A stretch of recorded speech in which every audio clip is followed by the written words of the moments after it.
Welcome to information corner. आज हमारा topic chapter 4 से सेल। इसमें हम सेल की डेफिनेशन पढ़ेंगे, उसके बाद emergence and implication of cell theory, इसको हम पढ़ेंगे। तो सबसे पहले हम सेल को डिफाइन करेंगे। The basic structural and functional unit of life contain all the properties of life is called cell.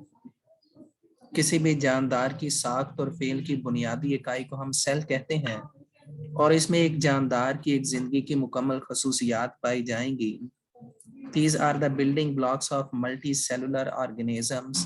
ये सेल आपस में कंबाइन करते हैं, मिलते हैं और मल्टी सेलुलर बॉडी बनाते हैं। Emergence and implication of cell theory की बात करें तो इसमें हम सबसे पहले सेल थ्योरी को पढ़ेंगे, उसके बाद सेल बायोलॉजी की डेफिनेशन को पढ़ेंगे, उसके बाद सेल की डिस्कवरी, रॉबर्ट हुक का वर्क, मुख्तलिफ साइंटिस्ट का कंट्रीब्यूशन पढ़ेंगे जिन्होंने सेल की डिस्कवरी के अंदर और सेल थ्योरी की इमरजेंस के अंदर अपना रोल प्ले किया। तो cell biology study of cell को कहते हैं। सेल को डिस्कवर किया रॉबर्ट हुक ने। इसने प्रिपेयर किया थिन सेक्शन ऑफ कॉर्क और सेल्फ मेड माइक्रोस्कोप के नीचे इसे रखा। यहाँ पर आप देख सकते हैं, जब थिन सेक्शन ऑफ कॉर्क को इसने माइक्रोस्कोप के नीचे रखा तो इसे हनी कॉम्ब लाइक स्ट्रक्चर नजर आए, जिन्हें इसने सेल कहा। इसने कहा ये जो स्पेसीज आपको नजर आ रही हैं, ये सारी सेल्स, ये सेल कहलाएंगी। और एक सेल जो है ये बाउंडेड बाय मेम्ब्रेन्स या वॉल्स, इसके इर्द गिर्द वॉल्स होंगी, यानी ये दीवारें इर्द गिर्द होंगी, दरमियान में स्पेस होगी, ये सेल कहलाएगा। सेल इज एम्प्टी स्पेस, एक खाली जगह है, बाउंडेड बाय वॉल। उसके बाद लॉरेंस ओकेन का कंट्रीब्यूशन है। इसने कहा all the living beings originate from the vesicle are sales.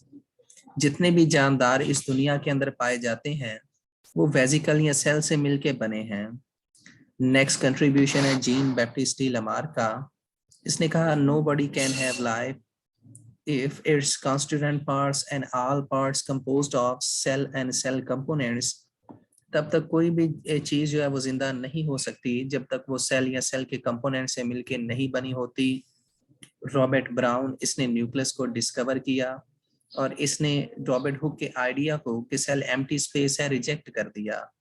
यहाँ पर आप देख सकते हैं ये एक सेल है और दरमियान में न्यूक्लियस है, तो ये रॉबर्ट ब्राउन ने डिस्कवर किया। श्लीटन एंड शेवान, इसने सेल थ्योरी को प्रपोज किया और कहा all the living organisms are composed of cell and cell products. जितने भी जानदार हैं वो सेल या सेल की प्रोडक्ट से मिलके बने होंगे, ये सेल थ्योरी कहलाएगी।